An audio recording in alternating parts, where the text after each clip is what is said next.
this judge. We have a real problem with a lot of things having to do with this trial. From the get-go, he insisted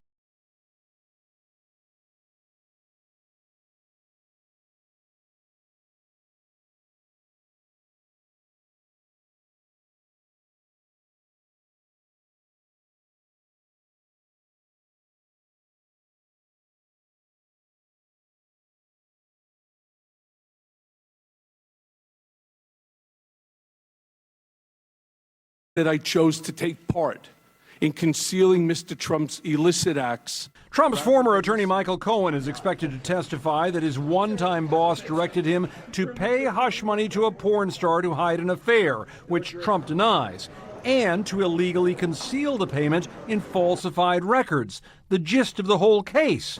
Cohen went to prison for helping make that happen, but Trump's take? He got in trouble, he went to jail. This had nothing to do with me. Trump has said the judge won't let him attend his son's graduation when no decision has been made and the judge seems sympathetic to Trump's request. Ahead of jury selection, Trump said every legal scholar called the case against him absurd when that is flatly untrue. And he insists that the gag order makes it impossible for him to defend himself. Well, I'd love to say everything that's on my mind, but I'm restricted because I have a gag order.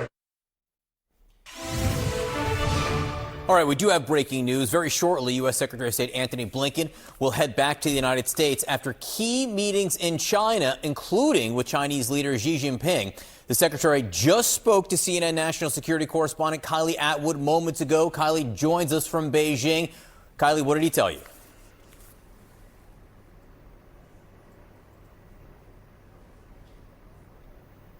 Well, listen, he said these conversations were certainly better than his conversations with Chinese officials that happened here in Beijing 10 months ago. And that's because he said they were forthright about their differences. But one major point of tension between the U.S. and China that will only grow in the coming months is concerns about China meddling in U.S. elections. Listen to our conversation on that topic. I want to ask you about a commitment that CNN has reported President Xi made to President Biden when they met in November. We've reported that he told President Biden that China would not interfere in the upcoming presidential elections in the United States. But since then, there have been reports of online Chinese accounts that have falsely mimicked Trump supporters. Do you believe that these accounts violate President Xi's commitment? What I can tell you is this. President Biden was very clear about that with President Xi, and I repeated that today in my meetings. You repeated what? That any interference by China in our election is something that we're looking very carefully at and is totally unacceptable to us. Look, it's something we're tracking very carefully. I can't speak to these specific reports. I can say that as a general matter, we've been very clear with China. Don't do it. But they're not violating the commitment yet, as far as you can tell? Well, again, I'd have to look at the specific reports that you're referring to, but we have seen, generally speaking, evidence of attempts to influence and arguably interfere, and we want to make sure that that's cut off as quickly as possible.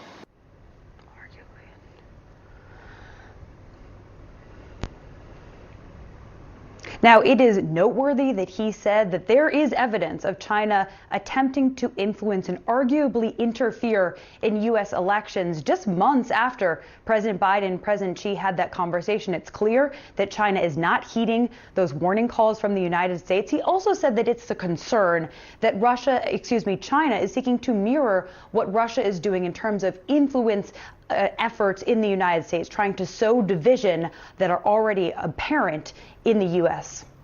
Evidence that they tried to influence and maybe interfere in the elections. Terrific to have you here, Kylie. Thank you so much for sharing this breaking news reporting. We've got major new developments. Let's get right to them.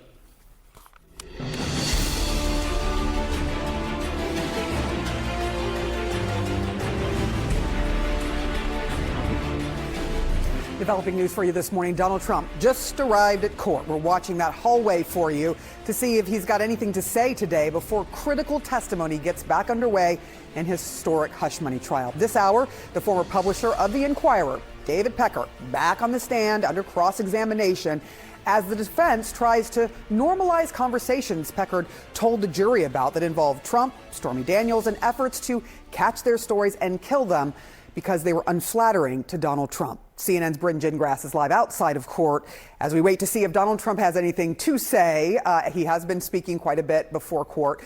Bryn, you know, we're not the only ones listening to what he's saying. The judge and the prosecutors are definitely honing in on what he's saying because there's this issue of the gag order and whether or not he has violated it yet again. What can you tell us where that is? We're expecting to hear anything today on the gag order? You know, we don't know. We don't know when the judge is going to rule on those previous violations that the prosecution is alleging Trump had. But we know, like you said, Sarah, they are listening, right? Because at the very beginning of court yesterday, they brought up 4 more examples of what they say Trump violated, that gag order. One of them actually included an exchange that he had with our own Kristen Holmes outside of Trump Tower.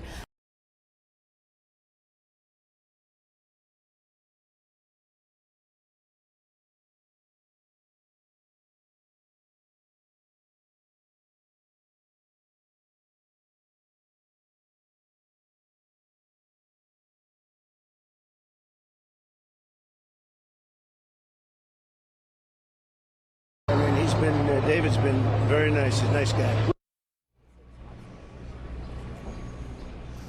So you can see there he called David Pecker, who has been on the stand all this week, a nice guy. The prosecution says that saying that is really kind of signaling to a witness on the stand. And, you know, it's possible that he'll do that again with another person that takes the stand. So that's just one of the examples they brought up yesterday. There were 3 more. And now the judge has set a new gag order hearing for next Thursday to deal with these 4 new examples. So we'll see if we get any ruling about the 10 prior ones today, or does that get pushed back to next Thursday when this new gag order is set. So we're not sure, Sarah. But certainly, listen, when court does get underway, if the judge doesn't address that, we are going to get into cross-examination again. That's where court left off yesterday. The defense questioning David Pecker with rapid-fire questions about this whole catch-and-kill scheme, sort of poking holes into the prosecution's what they laid out for the last several days. Essentially, they were saying that this whole, you know, buying and burying stories was nothing new, that they did this for celebrities all the time, and it had nothing to do with the fact that Trump was running for president in 2016. So we'll see where that picks up when court gets underway very soon. Sarah? All right. Thank you, Bryn. And John, it strikes me that Donald Trump, for the first time, said something nice about someone involved in the case against him, but he still talked about a witness. Still spoke about a witness. With us now, CNN legal analyst and former federal prosecutor Jennifer Rogers and former federal prosecutor for the Southern District of New York, Sarah Kristoff. Jen, to the point that Donald Trump made about David Pecker, that he was nice, let's leave aside for a moment whether or not that violated the gag order. Let's talk about whether he was right. How nice has David Pecker been for Donald Trump? And what is the risk that he could be nice for Donald Trump in the cross-examination? Yeah, it's so interesting because when you're crossing, you have to decide how you're going to approach it, right? Are you going to attack aggressively this person, try to undercut their credibility? Or if they seem friendly to you, or at least not hostile to you, are you going to take a more friendly tone with them? And so far, that's what we've seen.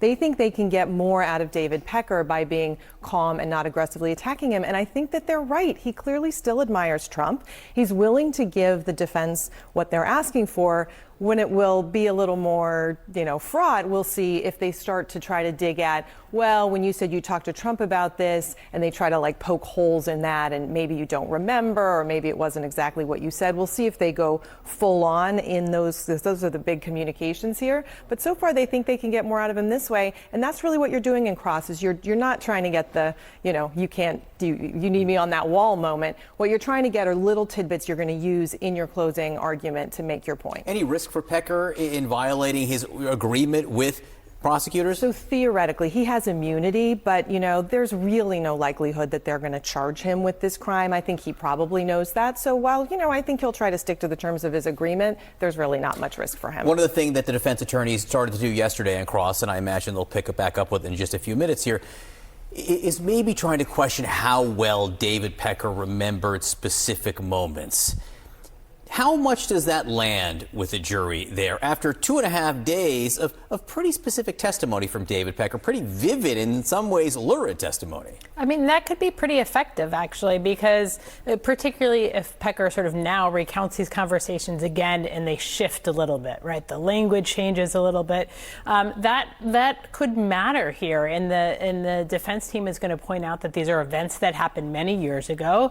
The witness's memory is not, incredibly clear, and there's some ambiguity here. They'll use that to sort of poke holes and raise reasonable doubt. Give me a checklist, Jen, of what the prosecution thinks it accomplished with Pecker in their direct. So he is a good witness for them in that he's not biased. He clearly still likes Trump, so that's good for the prosecution. The big thing, though, is this election conspiracy. What David Pecker gives them is that all of this catch and kill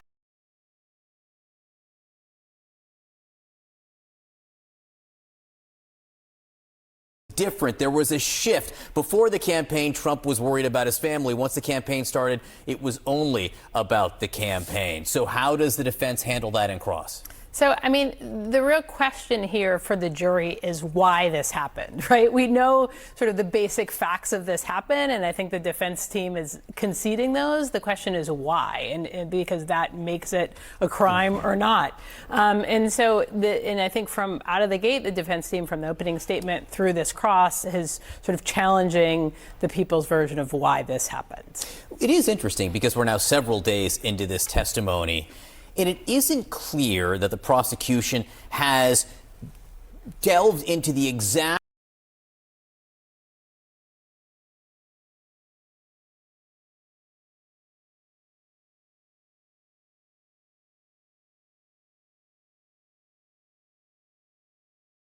They say this is where Donald Trump broke the law, and in this case, because it needs to be 2 laws that we're prosecuting for here. So I think they wanted to start with a relatively safe witness, right? They wanted to start with a witness that didn't have a ton of impeachment material, that was a little bit harder to cross-examine to set the stage. I think this was probably a smart witness for the prosecution to start with, although they established this conspiracy, the broad strokes of it.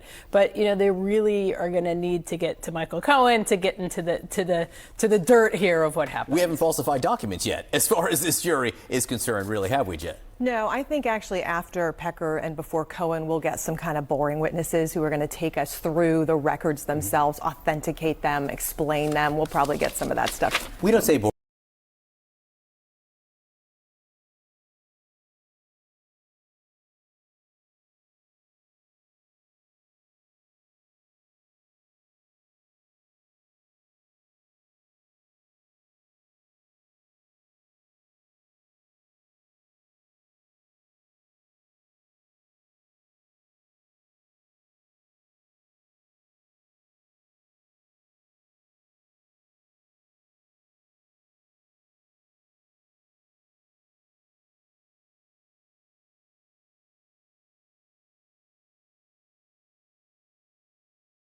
At reducing plaque above the gum line for a cleaner, healthier mouth. Listerine, feel the whoa.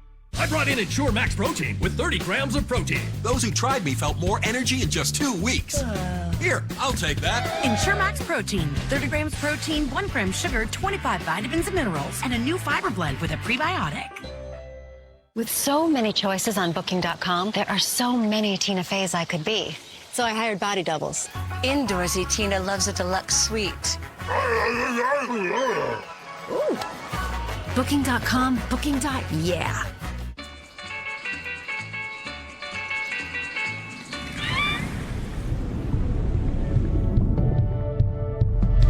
I feel like new sunglasses, like a brand new pair of jeans. I feel like taking chances. I feel alive. Brand new. I feel brand